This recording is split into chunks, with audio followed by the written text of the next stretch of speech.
నీకు జ్ఞానం ఖచ్చితంగా లభిస్తుంది, దొరుకుతుంది.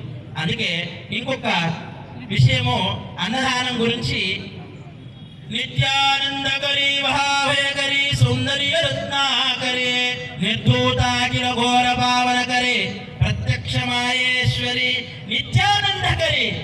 చూడండి, ఇప్పుడు ఇంతటి రాత్రి అయినా ఇంతమంది ఉన్నారు, ఇంకో 2 గంటలైతే ఆ తల్లి అందరికి ఒకటే చెద్దరు కప్పుతుందట. ఏంటి? చీకటి. ఆ చీకటి కూడిన చెద్దరు కప్పితే సూర్యుడు వచ్చినటువంటి వెలుతురు వల్ల చెద్దరు తీసేస్తుంది ఆ తల్లి. అందుకే మీ ఇంటికి సూర్యుడు వస్తున్నాడు, ఇంటికి పెద్ద మనిషి వస్తున్నాడు, సూర్య నమస్కారం చేశారా? మీ ఇంటికి వస్తలేడా? కొందరికి వస్తలేనట్టున్నాడు.